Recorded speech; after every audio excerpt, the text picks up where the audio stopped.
What's up, gang, and welcome back to the Cuban Mile Podcast. That's Quarter Mile Podcast. That's what we meant. We did the Cuban Mile this month as we've reviewed, and I guess we're reviewing right now, but we watched The Fate of the Furious, the 8th movie in the Fast and Furious franchise. So if you are here now, this is us being 8 episodes in. It's been 14 years. No, it's been 8 months. Since 8 great months since we started this podcast, rewatching all the Fast and Furious. And we are rating and reviewing, interacting with you guys when you watch or listen to us, but also come find us on all the social medias. We are at the Quarter Mile Podcast on all the things. Except TikTok. What are we on TikTok, Bailey? Quarter Mile Podcast. Just Quarter Mile Podcast, because they hate us, but not as much this month. They've been enjoying the Furious 7. So we've had a really great month within the Quarter Mile Podcast world. We had our first sponsor come in and help donate to us, so that's pretty cool. And it's just a reminder, if you guys love what we do and want to help support what we do, there is a way that you can either do a one-time donation or you can do a monthly donation as much or as little, as $1. There's other options. We'll take all your money if you want, but you don't have to. But we do appreciate everyone that helps donate to the podcast. It helps us with new equipment. It helps us with getting the episodes out there and trying to promote more to get a wider audience. And man, it would be super nice if we started an account to create a Furious Weekend national holiday. It only takes $10,000 is what I've looked at. I mean, there are so many better causes. It only takes $10,000. Just $10,000 to your local charity. We're very excited about our next episode because we are doing our first ever live episode recording in Memphis, Tennessee at the High Tone on September 21st. We will be going over Furious 9, or I guess F9 is what they call it. That's the movie that apparently everybody hates, like across the board. And you haven't seen it yet, right, Bailey? Nope. Well, I'm so excited for you to watch this and to see if it would be so weird if Bailey's like, this is actually my favorite one. This was they hit the mark on this movie. So we'll see. But interesting. I don't know about that one. You don't know about that one? It's fine. It's okay.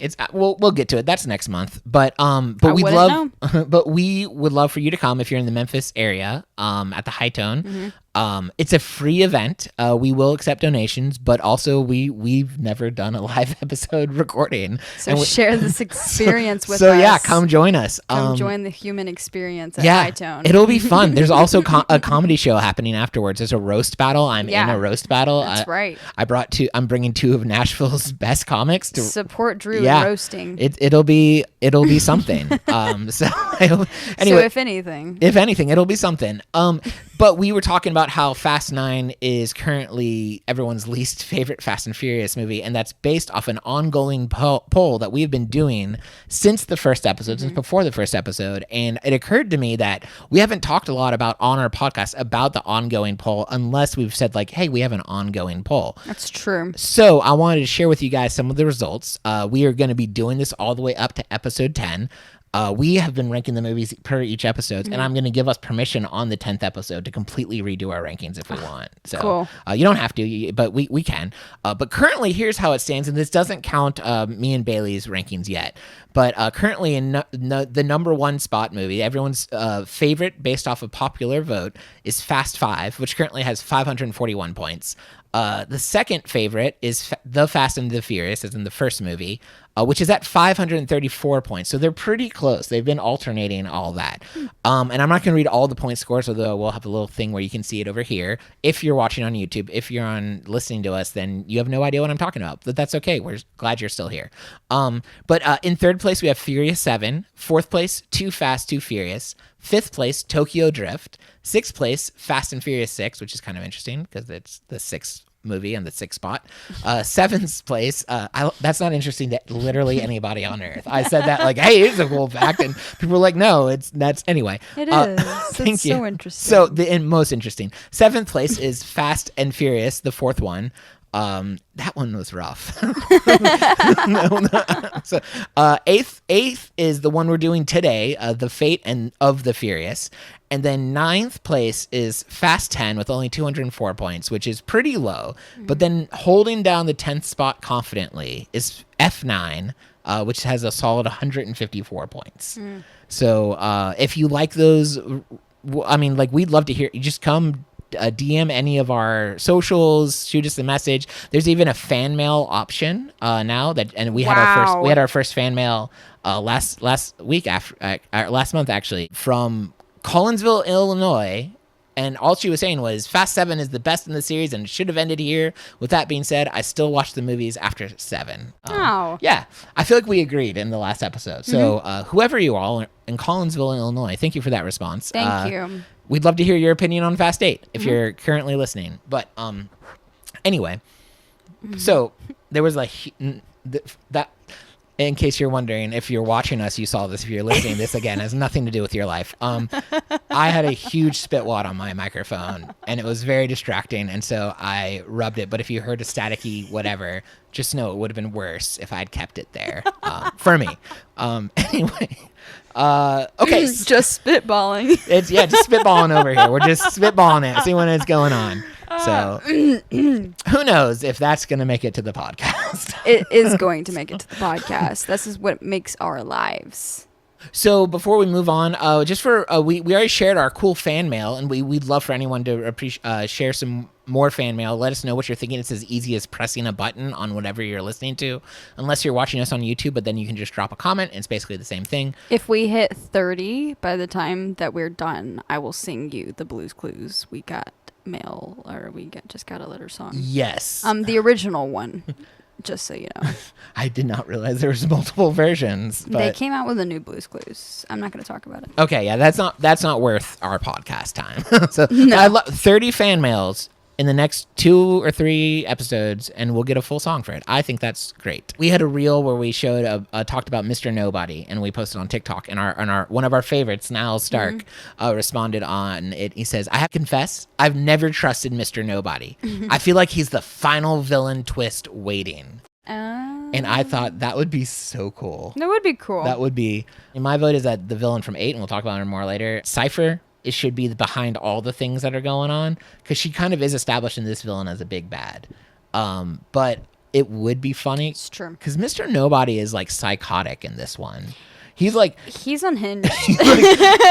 They're literally infiltrating his base of operations. They're like, how about that? That's actually right here. Not like, hey, let's move and leave and not get blown up. He was like, that's funny. Yeah. Or like when they just realize they have to go against Dominic Toretto. They have all these high tensions because their main guys left him, and he's like, well, have a ball in New York. Have a ball in the Big Apple. He's having a blast. He loves his job. I honestly think that Mr. Nobody is kind of like Switzerland in this whole thing, where he's kind of like, but like antagonist Switzerland, where he's like, fire, flames, if he was a Dungeons and Dragons character, he'd be chaotic good.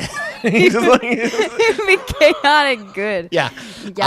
He's Mayhem from the commercials. That scene when The Rock and Jason Statham is breaking out of prison, and they make it to the end, and they see Mr. Nobody. Yeah. And like, he's like, well, it took less time than I thought. It's like, police officers were just murdered. Prison outbreak. There are probably criminals, and he's just like, hey, gang, let's go bebop over here and save the world. Okay, let's talk about that for a second, though. The fact with the whole prison break situation, and they were literally shooting at them with bullets that weren't bullets. Right. It was like a high security. Yeah. I don't know what they were thinking about. Why were they rubber bullets? That seems like a terrible place for rubber bullets. You had like terrorists that were under lockdown, and he's like, a rubber bullet. Oh, that's a bad mistake. And I'm like, why is it a rubber bullet? Yeah, why aren't you using real guns in this high stakes prison? What are you doing? It's got to be a hoax. Yeah. Maybe. You know what? The reason is that they're like, we need this movie to continue, so let's not kill The Rock off in this high-stakes prison. Yeah, that's going to be too expensive. But at the same time, you're right. That seems like a great place for some real bullets. That's funny. So the movie came out in 2017. I remember seeing this movie in theaters. I was in seminary. I went out with one of my seminary friends. We did the whole Fast and Furious marathon, and then we went and saw the movie. And then driving back, he got a speeding ticket. And I remember making the joke, I guess you're Fast and Furious now. And that was not the right time for that amazing joke because it just made him faster and furiouser. But I do remember I've had a story for almost all the movies except one. I was like, I don't even remember what was going on during this year. But that's my 2017 Fate of the Furious story. What were you doing in 2017? You know I'm going to ask you this question every month. I was 16, so I got my license. I got my driver's license. Do you remember the Don't copyright that. Do you remember the first place you went once you could drive on your own? Probably a Sonic. Same. I was in high school. That was legitimately the first place I went to as well. Yeah, that's what you do. It was like a Sonic or a Taco Bell because I know like in Milan, Tennessee. I don't live there anymore, so I can say it. Mm-hmm. It literally there was a Taco Bell before it burned down. But it didn't burn down. It caught fire, but then it didn't burn down. But yet they still made another Taco Bell and put it across the street because that makes sense. Every city needs a Taco Bell. Every time it's in the Bible that it was like thou shalt have a Taco Bell. As soon as you get into the city, though, from leaving my parents' house, so it was like the first thing you see, minus the church. So it's like, do you want Taco Bell? Or do you want Jesus? Or do you want both? Because most of the time it was both. I feel like in the bathroom of Taco Bell, there's been a lot of prayers. After, like, oh God, save me! Were you a real Christian if you didn't like Taco Bell? I don't think so. If someone ever says they don't like Taco Bell, I don't think I trust them. Yeah. And I used to be a church worker. If I was giving a kid to a youth pastor that said they didn't like Taco Bell, I wouldn't feel safe with my kid in that youth group. That would be a deal breaker for me. So I'm glad we. Speaking of Taco Bell, in this movie, so it came out in 2017, like we said. We have a lot of the regular cast returns. The add-ons were. I'm sorry if I mispronounce her name. I'm basically illiterate, but Charlize Theron playing Cipher, the main villain, and Scott Eastwood playing Little Nobody. What do we think about Little Nobody? This was the controversial. I'm assuming he's related to Clint. Yep. Eastwood. Very true. Yes, no, maybe yes. So, maybe. I thought so because they definitely have like the same face. Yeah. I was like, something's similar here. Then I figured it out. But I don't know. He's okay, I guess. He just seems like one of the guys that joined the football team at the end of the year. He's like, I'm on the football team. I'm one of the guys. He's going around telling people like, yeah, I'm a star of Fast and Furious. I'm in the franchise. Like, why did he break? He didn't. He's like, break the rules, and he like broke the glass. I'm like, I get it, but you could have opened it. Like, I mean, you could have just been like, you can actually take any car you want. But this time, he just broke the glass. I mean, I get it. Seemed like they probably were like, that seems excessive. Someone's gonna have to clean that up. Somebody's gonna clean it up. Exactly, it's glass. Yeah, but they don't care. They're nobody. So the rumor behind Little Nobody is that when he was put onto this movie, he was supposed to be like almost like replacement Paul Walker. I figured. Yep. And so there were like some similarities in the car that he drove. It was like a Brian O'Connor-esque car. Also being a lawman who's like realizing by the end of the movie that sometimes you need to break the rules, like it was and also redundant. Also like both of them are like were friends in real life, so it was like a cool fitting thing. But if that's the case, it seems like it was very terribly received. Yeah. I think he eventually has a small part in Fast 10, according to people from Reddit. I have forgotten about that, but that's what they said. We don't see him in Fast 9, and I don't think anyone like misses him. Yeah. So, but I think that was an interesting idea to try, but I think they could have done it way better. Yeah. I mean, he seems like he would have been a good character, and he's a good actor. It's just the story placement of everything seemed kind of off. I don't know. It's like a little bit too soon there, bro. Yeah, I think read the room. There's no way anyone could have been a replacement Paul Walker and done it well. Yeah, especially at that. Like, if you're gonna do it at the very end or something. Yeah, I don't know. Absolutely, and make it a little bit more of a bang. And speaking of the end, that it was weird to me how like they tried to give respect to Paul at the end, where like he was like, "I'm finally gonna." This is my perfect Vin Diesel impression. Right. I'm finally gonna name my baby. We're gonna call him. He called him Brian. Yeah. But in the movies, Brian is still alive, maybe on his way to the barbecue or out hanging with Mia. He's not dead, so it's like I'm gonna name him after my sister's husband, who's also still alive. Maybe even living in that house. Well, their house blew up. I forgot about them, but Right. they could have maybe said name him Paul, but maybe that just doesn't roll up. I'm gonna name him Paul. I don't know if that works. So, what did you think of Cipher, the character? The blonde chick? Yeah, the blonde chick. She's cool. She was crazy. I don't know, actually. She kind of has mixed reviews to my brain, honestly, because I feel like I'm watching a little bit of the Snow White and the Huntsman of the Evil Queen Right. vibes. Making Vin Diesel the huntsman. Yeah, Love that. but also like mixed with like Valkyrie or something, like a Viking, because she's got those dreads going on. That was an I'm kinda interesting choice. I don't confused. know why they were like, let's make her evil. I know. Dreads.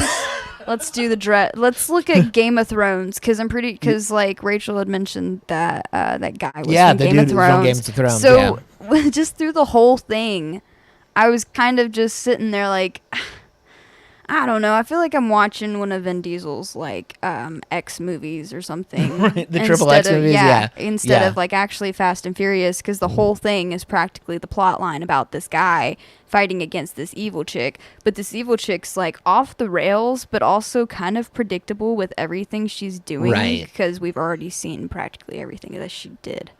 And her motivation before. was so weird. She was like, I want to steal this missile to hold the world accountable. She was going to already do It's what like, she you could probably did. do a lot more with the technology you were representing. But I don't know what she was doing, honestly. Like, they had literally one of those,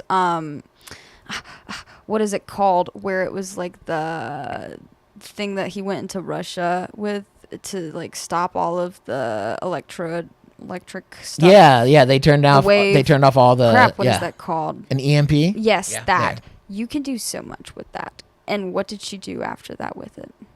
I don't know. Did Nothing really that all important. yeah, that was what she used to That's get like into it. the secure That's facility. all she did Yeah. with it, was to use it to get into this. To like, get the nuke. you could do I like to get the nuke. Yeah, at least do something with it and the nuke. I don't know. Maybe that's too crazy. I think they could have Too given her budget more. crazy? I think they could have given her like a more evil, dastardly plan. She confused me. But I liked the idea of her character. I was tracking with the She- character. Was definitely hands down to me the best villain so far. Yeah. Because the depth and the quality of just the maniacalness. Yeah. And how she was. But at the same time, she's also just like predictable. Yeah, she's fine. Yeah. She's predictable. She had about the personality of like a rug. And not even like a fancy rug, like one of Yeah. those mats that just say welcome home. She but with a sad face. Well, no, an angry face. not welcome home. You're not Welcome home, but not this one. That would have been an interesting mat, though. Maybe Yeah, I don't with know. a bomb on it. Yeah, right. So- and the Viking man just shaking his fist. This movie was directed by F. Gary Gray, who's known mostly for Friday, Straight Outta Compton, and The Italian Job. What was the other guy doing? Justin Lin? He comes back for the 9th movie. He directs that, but then he doesn't do the 10th. I think he originally wanted to be done by the 6th movie. Paul Walker talked him into the 7th movie. And it was he was like, do you know how much we're being paid for this? Like, let's do let's and then so that was like he was done, and then we'll get to it later, but potentially a rumor is when he knew the 9th movie didn't have The Rock in it, he was like, okay. Wait, the 9th movie doesn't have The Rock in it? No. Oh. No, he gets a spinoff from this. Well, that's another fun thing. If you're listening to this podcast, this is the episode where we go into detail about the beef between Vin Diesel and The Rock. And you can comment below or send us fan mail about your opinions of it all, because Please. it's all a little murky. We can give our opinions and we can read the stuff, but at the end of the day, it's just two alpha males fighting it out. I do love the good tea. Yeah, it's fun. I feel like I'm reading high school drama. So It has nothing to do about me. yeah, no. Best stuff. Give us an intro into the AI plot summary that I can cut to. All right. I meant like something like, hey, here's the AI plot summary.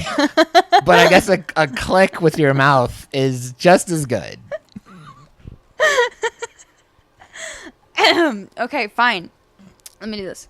And action. Still not what. Okay. Yeah, perfect. It's true. Fine. Here's the AI plot summary. All right, folks, buckle up and get ready for a wild ride. We're shifting into high gear and taking it up to a notch with the most action-packed, adrenaline-fueled, and downright explosive installment of the Fast and Furious franchise, yet this is a lengthy sentence. The Fate of the Furious. Wow, that whole thing was a sentence. Goodness. And needs to work on a grammar. Golly. Sorry. Maybe they were just so excited to talk about Fast and Furious that they forgot good punctuation. Gosh. I get like that sometimes. That was rough. This ain't your grandma's road trip, so strap in tight and let's hit the gas. Okay. Dom Toretto, the king of the streets and the heartthrob of the highways, that's debatable, has gone rogue. That's right. The guy who always preached about family has turned his back on his crew and joined forces with the best of the bad girl. Cipher. I said bad girl, but you get it. The cyber terrorist bombshell has got Dom wrapped tighter than a roll cage in a rally car, and he's ready to burn some serious rubber to get the job done. I mean, y'all need to watch the movie, because I don't think this AI thing has it right. But don't count out the old crew just yet. Roman, Tej, Letty, and the rest of the gang aren't about to let Dom drive off into the sunset without putting up one hell of a fight. And they've got some new tricks up their sleeves and some fresh faces on their team. Enter Deckard Shaw, the tough as nails, take no prisoners, former British Special Forces assassin with a serious score to settle. He's not technically new, but he is new to the team. This guy's got more gadgets than a Swiss Army knife and can take down bad guys like they're bowling pins. Great writing. I'm not quite okay. And let's not forget about Mr. Nobody, the charming but deadly government agent who's always playing both sides against the middle. Yeah, that's true. Actually, this dude fickled. With Dom behind the wheel of Cipher's crew, the stakes are higher than ever. From the icy streets of Iceland to the concrete jungle of New York City. I thought Iceland was grassy. No, yes, it is. Yeah, Iceland is the grassy. So they were in Greenland is- Iceland? Interesting. Were they in some Arctic place? I don't know if they were in Iceland. I think they were on ice. AI took a lot of. It's taken some liberties. Yeah, that's to cool. the concrete jungle of New York City. I don't forget that one fact about Iceland and Greenland. Let me It's just from the tell Mighty you. Ducks. Is that where you got it? Mighty Ducks 2, where I the think hot so. lady was like, Iceland has grass. That's and grass. Greenland is icy. The action never stops and the thrills never end. Ain't that right, Drew? So right. Think car chases, explosions, fist fights, and enough twists and turns to leave your head spinning like a donut in a parking lot. Delicious. Oh, wait, not that kind of donut. Sprinkle me with fun. Nice. But at the heart of it all, it's still about family. It's true. Can Dom find his way back to the good guys? Or has he crossed a line that can never be uncrossed? Will the crew be able to stop Cipher and her evil plans, or will they get left in the dust? And what's up with Dom and Letty? Are they on again or off again? I think they're married. I'm pretty sure they're not. I think they're married. Hello. Beyonce knows it best. The Fate of the Furious is more than just an action movie. It's an experience. It's a roller coaster ride of emotions, a fire hose of adrenaline, and a healthy dose of good and a good no and and a healthy dose of good old-fashioned cheesy fun. I'm laughing because this thing's just so interesting. So grab some popcorn, buckle up, and get ready to ride shotgun with Dom and the crew on their wildest adventure yet. You know, the end of that though, for real, because it's just Dom. The entire movie is practically like, it's about Dom. Yeah. This should be called The Revenge of Dom. I mean, there's a lot of other Star Wars references I could technically make. You could just replace it with Dom's like name. Yeah. Technically, like Last Hope could just be Dom reaching his hand out to Attack Letty. of the Toretto. Yeah. Exactly. This movie bored me until about midway into it. And then I really liked the action sequences and the fun, like, car chases, and like once they were on the Iceland, Greenland area, that was a fun, like that was cool to just all those was scenes. pretty Yeah, cool. that was action packed. Because it was pretty icy. I did like the intro where they had the Cuban Mile and they reminded us like, oh, remember when these movies did races? Like that was cute. That was like a callback. Yeah. So and it was interesting to me. I don't know if they did this on purpose or if I was just reading into it, but like everything Dom was doing seemed to be a reaction to like Brian O'Connor in the first one, where he was like, I just want your respect. And he's like, respect means a lot of things. Or like, or like when he was like, that's the car you're going to be, he's like, sometimes it's more about the driver. And like back when Brian O'Connor had a car and stuff like that. So here's some feedback that people share with us about this movie. Lovely. Which always, again, you guys we love hearing what you have to say. We always want to hear your responses. We check in. However, the next movie, we'll still hear your responses, but we have a very special thing that we're going to do when we're doing F9. We'll ask people's feedback who are in the audience and stuff like that. And instead of an AI review, I have a friend who's coming to be a guest on it who's never watched any of the Fast and Furious movies. And I'm just going to ask him to give us his opinion or his plot summary of amazing. F9 with no context of any other movies. That's amazing. And it will be very funny. I'm so excited. Yeah, I'm excited about that. And because he's messaged me a few times like, should I watch the other? I'm like, no, absolutely not. So anyway, so this first comment's from our friend Zach from Facebook, just in talking about Fast 8. He said, I really liked the plot change to add some mystery to Dom's motivation and try to figure out what exactly was happening with him. I mean, like, his son was kidnapped. His family. Family. We get some more of the awkward love triangle between Dom, Elena, and Letty with a devastating ending. I am glad they brought back that creepy love triangle between them. That's so weird. Yeah, that was weird. We keep adding to the family and calling back to more family members who somehow managed to shield Dom from a nuclear blast between 4 vehicles. Yeah. That's true. That's not how cars and nuclear blast works. And it's even like she went through all this trouble to get a nuclear blast or nuclear bomb, but the blast didn't stop the 4 cars that were like protecting Dom. It seems like she should have used more of that EMP, like you were saying. That's what I'm saying. It's what we've come to expect of the movies, though. Crazier stunts, unrealistic outcomes, plenty of drama and action. Yeah. We also get to see the bromance mature between Hobbs and Shaw as they fight their way out of prison, only to wind up coming together in testosterone oneness. I love that. I think next time I'm in an argument with a friend who's a male, I'm like, I just think we need to come together in testosterone oneness. Wow. And then they'll be like, I don't think I want to have this conversation anymore. And I will have lost a friend. Family. Right. We had a lot of comments. If you guys feel like checking it out, like our post on Reddit, like everyone on earth was giving us, they're still posting opinions about the Fate and the Furious.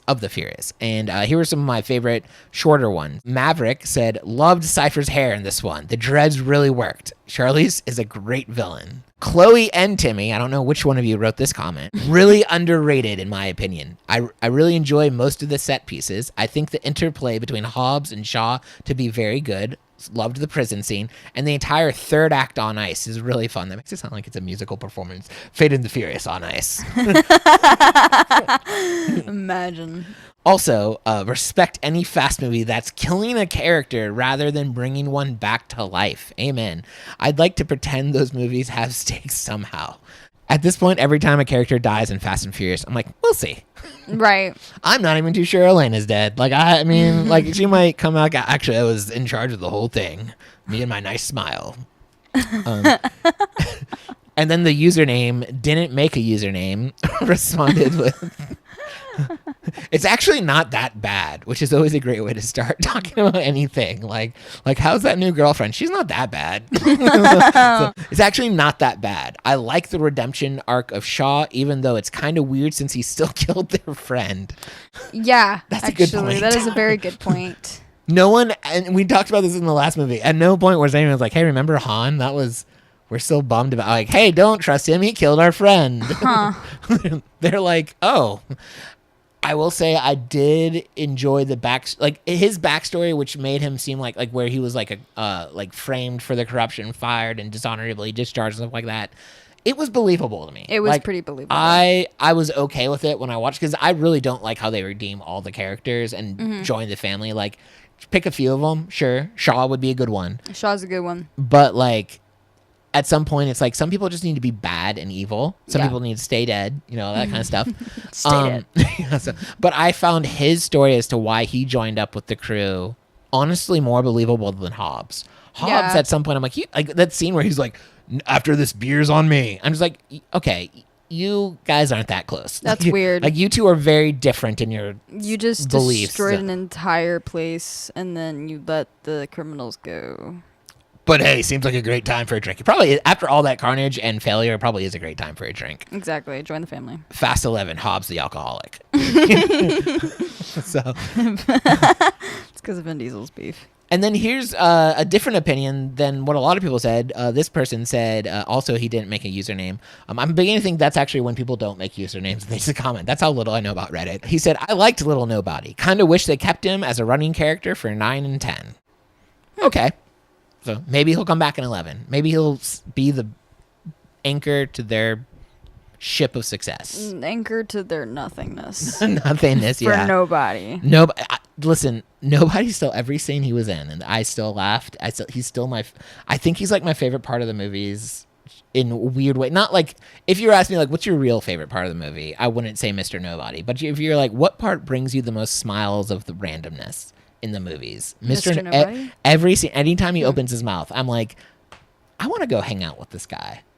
Yeah, he's just got one of those familiar faces. Yeah, like he just doesn't care. Like he's just like, I don't know.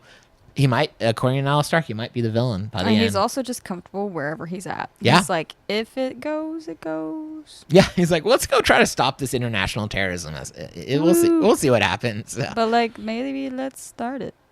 Or like, let's keep it going. So, you know how I'm going to stop this international terrorism? Hire terrorists. Yeah. They're gonna Perfect. It's like, what's the worst that can happen? Fire More with terrorism? More terrorism. So those were other people's thoughts. What was your, in general, loves, hates, likes, dislikes, thoughts, prayers, condolences? I think my biggest dislike was the naiveness of the family. Yes. Because they were like, oh my god, Dom just left us for this girl and she's kissing on him and he's kissing on her. Even though he had just gotten back from his honeymoon. They also just had something pretty traumatic happen. And then also you just came back from Cuba? Was it Cuba? Yeah, they were in Cuba. C. Okay, cool. C for Cuba. C for Cuba. And then you've also got a new villain that just entered the squad, and y'all don't even know what the heck's going on here. I mean, Dom just left randomly, and also is being pretty freaking weird, and saying to Letty, you'll know at the end, or something, or I'll be back at the end, or something to that nature. And I'm just like, bruh. Come on. First, Letty, bro, you lost your memory and then you came back. So you're one to judge, okay? But seriously. Yeah, come on, Letty. Like, I just don't understand how it's like the whole premise where they're like distrusting over this whole situation or whatever, because he's not hurting any of them whatsoever. This movie's, the plot was like, I digged the action sequences, but the plot was kind of boring to me. Kind of loose. Which was kind of interesting because the people I watched it with, and this is their first watch through, they were like, this was the best one. So it's just kind of fun to see. And that's what I've been noticing with like doing the ongoing poll is everyone has strong and different opinions about what the best one is and stuff like that. So it's really kind of your style. But for me, the things that I liked about it were like the action sequences were super fun. Mm-hmm. Like I enjoyed that. Kind of at the end, like one of the comments was like the third act of the movie was when I was like, okay, I'm digging this. But I think they could have done the overall plot differently to make it more interesting, because they should. I mean, at any point they could have been like, this seems a little bit off. Maybe someone call Elena. Where's she at? Maybe The Rock, who works with her, is like, hey, I haven't heard back from my second in command. Let me check. Oh my goodness, she's kidnapped. Maybe that's why Dom's acting so weird. Or at some point, maybe he could have like dropped it. Even if he couldn't drop a hint to them, which was as much work as he did to connect with Shaw's family, I think he could have like sent them kind of a. Yeah. I mean, I get he was risking it, but like he's been through similar. He's already been risking it, and they should have been like, something's clearly wrong here. And so maybe the better plot move would have been if throughout the series or throughout the movie they know something's wrong and they're trying to figure it out and they're asking him to open up and like let him work with, but he's too like concerned with them, but also with, you know, and also they could have made Cipher a more scary villain to make that, because like it didn't seem like it didn't seem like there was a lot of consequences to, like, you know, messing. I guess it was her. I mean, I guess she could have killed his son or whatever. So, True. here's my favorite inconceivable plot point. I don't know the word I was trying to go for, but it is so fun to try to look at that baby and then try to figure out how old it is, because there's not been that much time between Fast 5 and Fast 8. So like we know between Fast 5 and 6 there were 11 months. She says that like, hey, it was during those 11 months was when the baby was conceived. And then Fast 7 happened pretty close after Fast 6, because I mean it's like the end of the movie is him shooting or wrecking Han's vehicle, and then Fast 7's all about them. So how much time happens between Fast 7 and Fast 8? And how old is that baby? Could it be that? It's like, it's weird. Like, sounds like about 2 months. 2 months? Sounds like 2 months. Maybe that is a massive 2-month-old. 2 to 3 months. That is all the Vin Diesel testosterone. That is Vin Diesel genes right there. I mean, it was all that Alvin and the Chipmunks it was listening to. Yeah, that scene might have been one of the best scenes of this. I'm not gonna tell you. Oh yeah, that's actually my bonus feature, but yeah, we'll get there when we get there.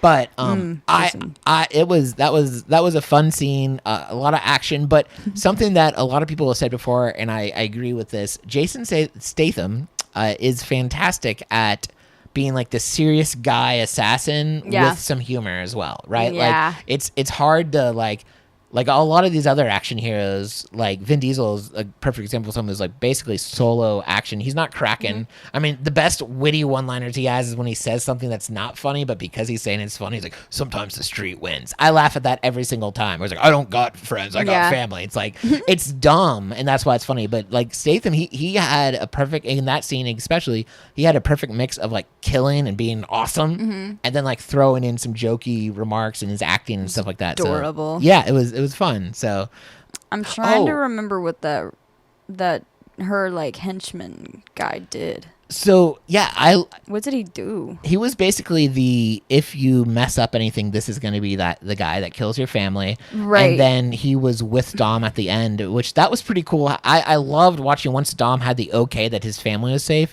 then he went to full badass mode. Absolutely. And like that scene where he kills the Viking dude. Yeah. And then joins the rest of the people. And at the point when like he drives up in front and see, that was the thing too, is like, and everyone was super cool that he was back on his side. And I think if they had built it up where they knew from the beginning that something's weird, he didn't betray us, but we have to figure out how to help him, then that would have made a lot more sense, because according to the plot of the movie, everyone was like, he's gone rogue. It's true. And then he just drives up next to them and like, oh cool. I mean, he did just save their life, but like, I don't know, like they could have done something to make all that more meaningful. It just doesn't make sense. But it did look cool. You know? Yeah, I think it was great cinematically. The movie was really good cinematically. Yep. Like, they definitely had money put into it. The acting was really good. The lines were good. The Rock actually wasn't annoying to me. Yeah. Which is so shocking, actually, because he had been so freaking annoying the last two movies. So, I mean, everything lined up pretty well. Like, you had all the right ingredients. It's just the fact that the storyline of it, though, was kind of like, I don't know what's going on here. Yeah. I don't know. I feel like this was one of those things that was like, we're putting something out because we know it's going to make money. Yeah. And it did. I mean, it did make a ton of money. It made money. So much money. Now, 9 and 10, that's a bit of a different story. They did not make as much money, because I think people, like, after 8 were like, we'll try. And then we went to 9 and they're like, never mind. What was that? So, one of my favorite things about I don't know if I want to say it's my favorite thing about the movie, but I did find it interesting. was the concept of zombie cars. That technology seems like it could do a lot more damage than a nuke. Like, I think you could use that to like do a lot more things in the different countries. But what was interesting to me, and I remember because it was part of the trailer where they mentioned like zombie cars, and so that was also 2017 was during the time of a lot of like zombie movies. So they were really playing to like, we know this is what people like to see. How can we do a zombie chase scene with cars?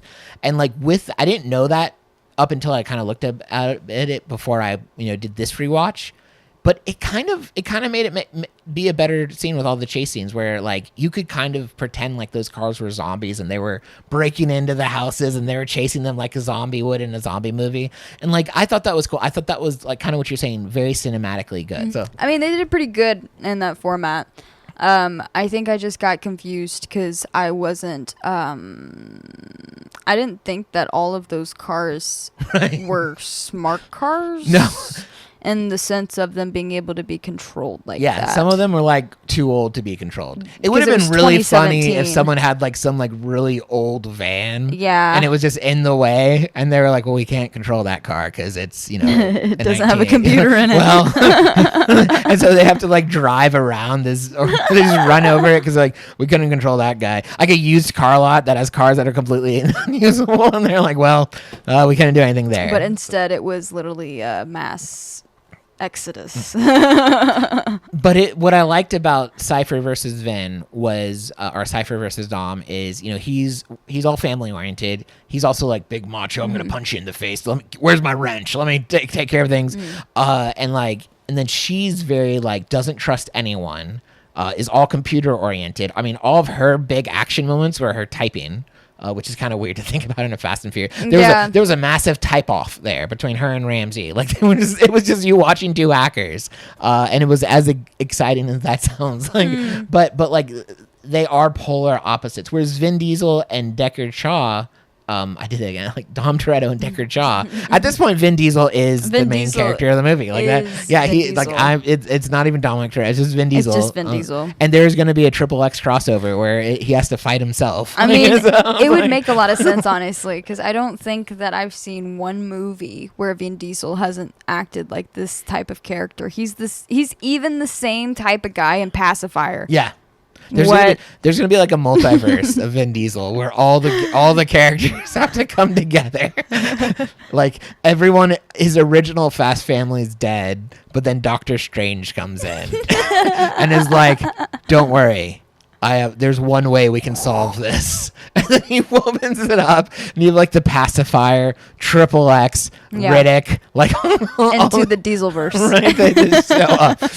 He's like. Are they clones? No, they're family. They're me. So I love it. So, but yeah, I don't know. It's a fun movie. At this point, we're watching these movies, and I don't know if I'm ever like, man, that is a life-changing movie. Yeah, it's like a meme, but an enjoyable meme. I mean, I didn't not enjoy myself. I mean, I said meh about the villain and all of that. It's not like it's not an enjoyable movie, though. Yeah. That's true. Yeah. There's no mid or post credit scene at the end of the movie. There have been rumors that there was supposed to be a scene in the end credits that set up the spin-off movie between Deckard Shaw and Luke Hobbs, but it was cut by Vin Diesel. Imagine that. Right. So yeah, that was the big rumor. I don't, there's no way to know if these things are confirmed, but like enough people have said it where I'm thinking there might be something to it. Where like, I mean, we're talking. They made the end credit scenes. They finalized the production of everything, and then Vin Diesel saw the last part and made them go back and like refinalize everything without that scene, costing the film a lot of extra money for doing that. But his thing was like, it's not a Rock movie; it's a Vin Diesel movie, and I don't know if I think on one hand I get it because like he is the star of the franchise. And a director, producer, but on the other hand, like they didn't have another end scene. Like that points to more of your just leave it. Yeah, just there. Leave it's fine. Yeah, jeez, yeah. 30 seconds, man. Yeah. I don't know how long it actually was, but it definitely wasn't the length amount of time that Vin Diesel had a cut of the movie. Right. Can we just share? Yeah, share your crayons. That is a perfect like transition. Segue. to The Rock versus Vin Diesel, can we just share? The answer is no. No, they cannot. They can't share their beef testosterone. So we've been talking about over the past few episodes, because from 5 on we've been talking about that there's beef between Vin Diesel and The Rock, and 8 is when it's really like formed. Like we saw it within their characters, but 5 they seem to get along. 6, there wasn't as much of, or rather it was 7. What was the one where he shot down a thing with it was 7 was where he was in the hospital the whole time, and then, so he wasn't in as much there, and then 6 he was more into. But they say, you can confirm this when you watch the movie, the Vin Diesel is what I was about to say. Vin Diesel and The Rock are never in the same scene. If you ever see him close to the same scene, one of them's using a body double. They legitimately at this point could not work together.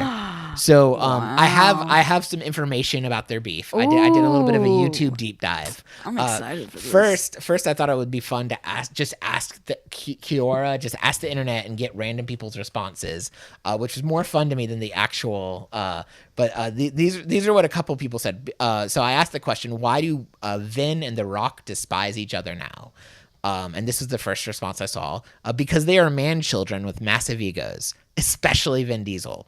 So when they reached the 5th movie and brought Dwayne "The Rock" Johnson to play the part of the big meathead federal agent, it seemed like a great fit.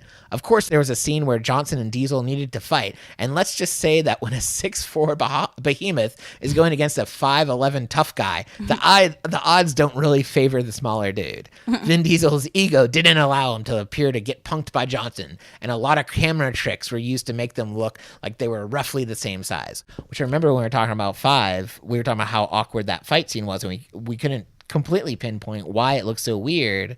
But now that's a good point. Like, it looked weird because they made them look even size, and our brains are like, that doesn't seem right.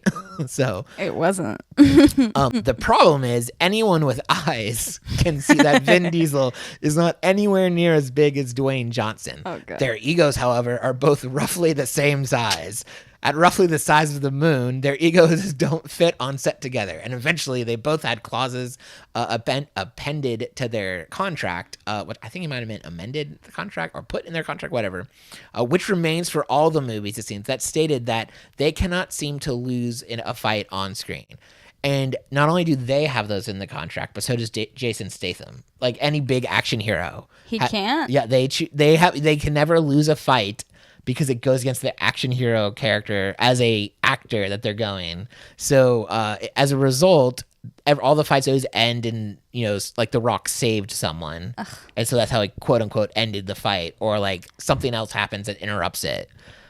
Which is so dumb, because like a great storytelling device would be if Vin Diesel lost the fight to Deckard Shaw, and the second fight ended up winning it because he had some kind of personal growth. Right. But Vin Diesel's like, I got all the personal growth I need. I don't need none of that. So you've got like 3 guys in one movie that can't lose. That can't lose a freaking fight. Are you kidding me right now? Another comment, again, the question being, why do Vin and The Rock despise each other now? Said, these 2 Hollywood heavyweights have been throwing verbal haymakers at each other for years. And the reason behind their hatred? Well, it's as clear as mud. Some say it's due to jealousy. Others say it's a clash of the egos. And still others suggest it's all just a publicity stunt. I used to think that. But the one thing is for sure, it's better than any soap opera out there. Their feud has been documented extensively, and it's hard to keep up with who said what, who did what, and who started it all. But it's safe to say they are never going to be best buds, and we are all the better for it. It's like a real-life Batman versus Superman, but instead of capes and tights, we get bald heads and bulging biceps. I love that comment. Ew. So, okay, or not. I didn't like that description. Bald heads and bulging biceps. That's the one. That's a. Next time someone asks me to describe Mr. Clean, I'm like, bald head and bulging biceps. Here's what we have for, like, as far as Instagram posts and stuff from the actors that leads us to wonder, like, this is how all the conclusions are being drawn about what their beef is. Okay. Because there's a lot of speculation, but there's also like things that these guys have actually said and done where you're like, that might be true. During the filming of The Fate and the Furious, here's an Instagram post made by The Rock. It's a good start. There's no other franchise that gets my blood boiling more than this one, Johnson wrote. My female co-stars are always amazing, and I love them. My male co-stars, however, are different stories. Some conduct themselves as stand-up men and true professionals, while others don't. He then added, the ones that don't are too chicken shit to do anything about it. Anyway, Candy Ass says, I feel like he's The Rock now. He's like, when you watch this movie next April and it seems like I'm not acting in the same some of these scenes and my blood is legit boiling, you're right. That seems so professional. So probably, okay, I got you. This is my my predicted context of the movie then. That moment when he was like, yeah, he went rogue. When he told the whole team that, and he pretty much is really trying to get them to understand that he hates him pretty much. In that very moment, his eyes told me, I hate this guy. Yeah, he was drawing on emotion. He's rogue. Someone was like, pretend like you hate Vin Diesel. He's like, I don't need to pretend. And maybe the biggest thing that pissed him off about the scene was like, I got in a car wreck and he got out. My fictitious character lost a battle. Sorry, buddy. And then Vin later posts, I think some of these things may be, well, excuse me. Sorry, that's not Vin.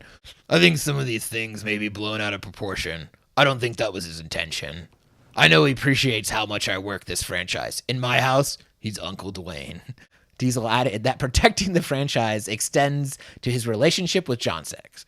John Sex is what I said. That I'll have to unpack that later with a therapist. No. He says, I protect the franchise. I protect everybody, including Dwayne. I protect Dwayne more than he'll ever know. And it doesn't even matter. He doesn't have to know, but he appreciates it. He knows it. Dwayne has only got one Vin in his life. Dwayne Johnson only has one big brother in this film world, and that's me. And then Johnson's response to that was, I have one big brother, and it's my half brother, and that's it. Wow. And then later in 2021, so those all are like 2017-ish when the movie came out, Vin releases an Instagram post where he's trying to get The Rock to join like the Fast 10 universe. Yeah. You know? Because he wasn't in 9. We'll see that next month. He says, my little brother Dwayne. Good start. The time has come. The world awaits the finale of Fast 10. As you know, my children refer to you as Uncle Dwayne in my house. This is not a holiday that goes by that they and you don't send well wishes. But the time has come. The Rock's response is, I was very surprised by Vin's recent post. This past June, when Vin and I actually connected, not over social media, I told him directly and privately that I would not be returning to the franchise. I was firm yet cordial in my words and said that I will always be supportive of the cast and always rooting for the franchise to be successful, but there is no chance I would return. He said, I privately spoke with my partners at Universal as well, all of which were very supportive as they understood the problem. He says, and then he said, I didn't like that he brought up his children in the post as well as Paul Walker's death. Yeah. That's fair. Yeah. Leave him out of it. We had spoken months about this and came to a clear understanding. My goal all along was to end my amazing journey with this incredible Fast and Furious franchise with gratitude and grace. But then, if you've seen Fast 10, he's in the post-credit scene. June 2023, he wrote, despite us having our differences, me and Vin, we've been like brothers for years. And despite our differences, when you lead with, number one, resolve, but also you think about the future and plans that are bigger than ourselves. Then he says, Daddy's got to go to work. And then, then they also promised him a standalone Hobbs movie. I cannot do this. Right? I'm done. Yeah, I just, Yeah, give a dog a bone. Thanks. Here's where I'm at with all it. No one's asking for my opinion, but you all at the Quarter Mile podcast, you're gonna get it. I'm asking for your opinion. Here it is. First of all, I get that this is Vin Diesel's franchise, and he's like a producer and a director. So if The Rock is like, this is what we should do, and Vin says like, no, even as dumb as I think it is, if it's ego based, you know what? He's the boss. We all have bosses that ask us to do stupid stuff, and we got to do it anyway because we're at work. Right. So it's crazy to me that throughout the franchise of these movies, they've been bickering, they've been fighting. Vin wants it done this way, The Rock wants it done this way, And then it always ends with like, so they had such a big beef in Fast 8, and it resulted with Hobbs and Shaw getting a spin-off movie. Mm-hmm. They had such big beef before Fast 10, and the way they got The Rock to come back was they were making a Hobbs movie for just The Rock. And it's like, so he's causing problems at work, and he's such a big deal in stardom that is actually getting him more work. Like, I would love to have a job where if I pitched a fit every time something happened that I didn't like, they were like, well, how about a promotion? How about... Yeah. Right? I don't know. I'm kind of confused about that entire dynamic because this whole thing's just so confusing to me.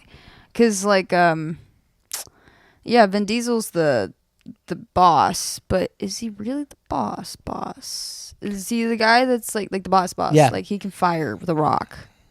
So then why is he just dealing with it then? Yeah. I imagine he's a pretty big boss, but like I don't know if he has the firing capability. But also like that might look really bad for him if he fires The Rock and then they go public with like, hey, do you know why I'm not in this movie? Because Vin Diesel fired me. Yeah, it's just all dumb. Yeah, I don't know why. I don't know.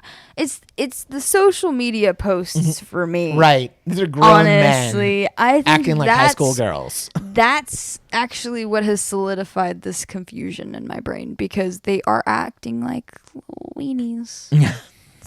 What are you guys doing? You're 13-year-olds. Yeah, their egos definitely are. But it's interesting because nowadays we see The Rock in similar situations with other movies where like he was like we talked about this before, but in Black Adam at the end it should have been a post-credit scene with him and Shazam, but he's like the only one who's worthwhile to fight Black Adam is Superman. I mean, clearly we know who the ego problem is. Right? So it's when you look at all the things, you know what I think the true root of the problem is. Fast 8 was the first movie without Mia, and she was the one that was holding them all together. And maybe that's, you know, so you can't disprove that theory. There's not a lot of proof to prove the theory, but you can't disprove it. So, so let's talk villain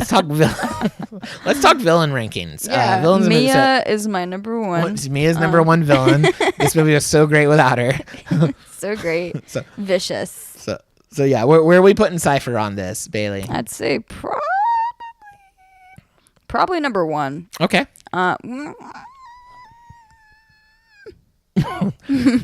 Also, like, what is that sound effect? I don't know. I'm trying. It sounded like we were stepping on a manatee's tail. Is what I'm trying to think because I don't know if she's actually better than Deckard. Actually. Yep. For those of you listening or watching, I mean, if you're watching, you see it on the screen. If you're listening, Deckard is currently Bailey's number one. Yeah. In life, but also in villains. Honestly, though, I think, she'll just have to be my number two forever. Okay. I'm sure she doesn't mind. She's fine with that. That's still pretty high up there. We are at like 9, 10 villains. What did she do besides, kill somebody? Well, here's the thing. If we're just I'm gonna put her as my number one, right? But I realize that when we look at F9 and Fast X, she kind of downgrades as a villain. But in this movie, we are led to believe that she was in charge of Owen Shaw from 6. Right. We're in charge, and Owen Shaw was in charge of Braga from 4. Right. So then she was in charge of Gioconde from 7. Yes. So twice Vin Diesel's character has like intruded on her business. Right. And so she's been like the overarching villain in at least 3 of the movies. And then in this one, she does like her whole thing is like she does control him to like practically get away with what he almost completed, the job. And she definitely sexually assaults him. Yeah, but also, whatever. yeah. Also, HR could have a field day with. I'm gonna put her as number one. Okay. Just because the idea, I think they ruined her character. But I think, however, if by the end of the series it turns out she was in charge of all the villain stuff, I would be totally cool with that. Bad Mama Jamma. Her or Mr. Nobody. I'm okay with either of them being the main villain. Both of them. So.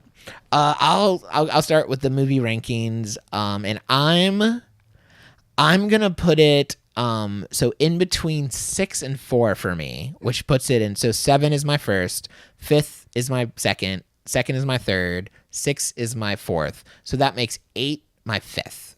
So, and then 4th, 1, and 3 are under that. So it's a mid movie. Like, I enjoyed it, but honestly, like, it didn't really pique my interest until about midway into it. Before I was like, okay, this is fine. So. I'm probably gonna put it between 2 and 5. Ooh, okay, so it's number 3 for you. Yeah, because I get Jason Statham. Yeah. I think that's your man crush. Man crush Monday. I was Vin Diesel until I realized that he acted like a little baby. So that's right. He looks so much older. It was also in before 8. Jason Statham entered That's the chat. true. Yeah, that's true. So, Swapsies. Yeah, it's okay. You can swap them. Sorry, gentlemen, if you're listening to this podcast, sorry, Vin Diesel. Don't like write us hate mail because you're like, he can't be more manlier than me. You're like, and with movie rankings, by the time we get to 10, we can totally start. It's weird, by the way. What's interesting about our rankings compared to everyone else's rankings? Totally different. Yeah. Also, like, apparently we're giving too much credit. Like, people are like, why is that so high on it? It's like, because it was a fun movie. I liked it. Yeah, it was good. It was enjoyable. Mm-hmm. It was, fine. It was funny. Yeah. It had Eva Mendes. I think it was just the fact that, to me, it was the funniest movie out of all of them.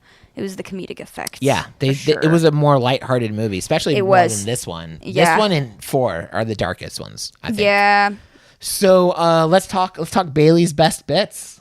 Bailey's best bits. Let's get it. So this is called Bailey's most predictable. These are the scenes that I find to be the most predictable moments.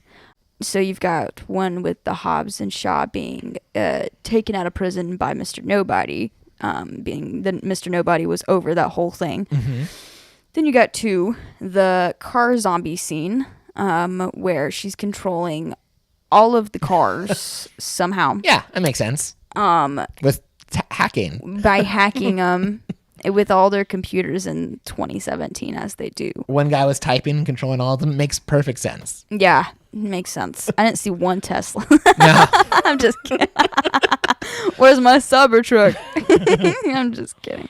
And then you've also got the third one, Dom's carpoon scene is what I call it. Carpoon. Oh, yeah, when they were like holding him down. The carpoon. Yeah. Yeah. So when they were all shooting their harpoons at him, and I'm like, we've been through this before. I'm gonna pick the carpoon scene. Final answer. Ugh. Yeah. Killing it. So. I mean, it's just because the whole thing is about Dom, pretty much. The whole movie is about Dom, and he's the Dom and the Furious. The Dom and the Furious. Dominating Fast and Furious. Yeah, so he's obviously able to get out of that world whole domination. Thing. Yeah, exactly. I don't know. I mean, okay, this is like actually Jeffrey Dahmer. I have a couple bonus features. Oh, I love it. I said, obviously they kill Elena. Come Obviously. on. You come on. You knew that was going to happen. Somebody's got to die so that he can fill his stupid void with a baby. Yeah. I'm not sorry. I'm sorry. I didn't mean to, gross. No, I'm sorry. I'm sorry. Family. Fill a stupid void with more family. I'm just explaining that, I love that. They have people that's gone. So they have to fill it with a baby. We're that age, because what's gonna happen? Because you can't have a love triangle when he just got married and just got off of his little vacation. And Can you imagine? I wish they did another scene where at the beginning of the movie, Letty's like, I want a baby, and then he finds out later in the movie that Elena and him had a baby, and then he brings the baby to Letty. He's like, hey, you remember how you said you wanted a baby? There you go. There you go. I got this for you. I did this for you. Yeah. How old is it? 6 months. He looks 14. That's dominating testosterone is what that is. Testosterone. Testosterone. Yeah, right. Sounds like a pizza. So Gross. Then you got my bonus features of Jason Statham's best scenes. Yay, Shaw. So you get the prison break and then the airplane baby. What do you think is the best one that I liked? Airplane baby or prison break? I think it's the airplane baby. Absolutely. Yeah, absolutely. That was a good one. That was the best scene in the entire movie. Yeah, definitely. If anybody tries to disagree with me, you're wrong. I don't Objectively. care. So, I agree. I love the scene was like, was that you who crapped your pants or the other guy? He's like, eh. He's like, yeah. Or he's like, did you just try to shoot a baby? I loved them. It was great. And the baby was great. Very charismatic baby. Good job, guys. I don't know. Yeah. I don't know where that baby came from. What's that baby doing right now? What's that baby doing right now? Someone IMDb right now, see who played the baby and if they're still acting. On the baby. That's funny. And that's on baby. Love it. All right, so that was awesome. Great regular bits and then great like bonus bits, Bailey's bonus bits. Yeah. Doesn't that sound weird? Like in hindsight, I should have come up with a better name than Bailey's best bits, but we've held on to it for 8 episodes now, and we're gonna keep holding on to it. And I hope if you ever open up a restaurant with just appetizers, you call it Bailey's Best Bits. I didn't even think about it like that for a second until now. Until you said the extra bits. Yeah, extra bits. Yeah. Thanks for the extra bits, Bailey. Hashtag Bailey's extra bits. Nope. Hey, so why don't you tell us about the quarter mile spotlight? So the quarter mile spotlight is this, you see this gym creep that me and Drew both have on. It is D&D Apparel. Dungeons and Dragons. No. Not Dungeons and Dragons. It's the very first gym wear brand of its kind. The only gym wear brand that makes clothing for those days when the headphones just aren't enough. Some days you may go to the gym to socialize, and there are a million other brands out there to suit the occasion. The Do Not Disturb brand for you gym creepos. It's so that you don't disturb us or those people when we're working out, of course. The fitness apparel is here with unique, flattering, and functional attire for those days when you just go to the gym just for you. And D&D will be at the Germantown Festival and the Memphis Fitness Festival. Those are upcoming events, so look into that.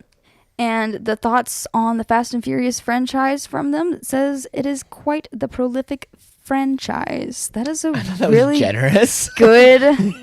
Yeah, way to so prolific. That. It is very prolific. You know, I was thinking about this. I make fun of the Fast and Furious all the time, and I know plenty of people hate on it, like, oh, such dumb movies, but there is a lot of prolificness, if that's the right word, of it. 2001, that movie defined car culture. Right. This movie was the first American movie filmed in Cuba. It's got a lot of culture in it. Yeah, like there's more prolificity. Yeah. Than we oftentimes get, and it evolves this so much. 8 and 7 like set records for making how much money, like they like making a ton of money, and then they broke their own. 7 set records, and then 8 broke the records. And so it's like they're pretty good at what they do. Exactly. So they know they've got so many. They have more movies than most franchises at this point. And that's a great thing. We hope they keep going till I'm ready for a fast 107. Oh my God. Never mind. So I won't be alive by then, and neither will you. No, but our AI will have our likeness. Our AI grandbabies won't be alive, and it'll still have AI versions of us doing podcasts of it. I love it. Yes. Should we call it? Should we call it a night? No. Yeah. Well, what should we continue to talk about? Well, let's see here. We covered Fast 8, which was our main objective. Is that all? I think that's it. Yeah, all I think we knocked out all the things. Righty. That was the quarter mile spotlight. Yeah, unless you had any other random what do you want to thing. Okay, one last thing. We've got to plug our socials one more time. Don't forget, we are the Quarter Mile Podcast on most everything except TikTok. Take out the and just put Quarter Mile Podcast. And also don't forget of September 21st, we will be at Hightone in Memphis. Correct. Memphis. That's right. I'm so out of it right now. I'm so tired. I have not been getting sleep. That's also your extra fact. Fun facts with Bailey. That would have been such a nicer fun one. Facts with Bailey. No sleep at night. Woo. Anyways, for all you summer loving people that also can't sleep during the hot days, y'all have a lovely one with y'all's trailblazing tires on them roads into the sunset. Yeah. Live your life 1/4 mile at a time. See ya.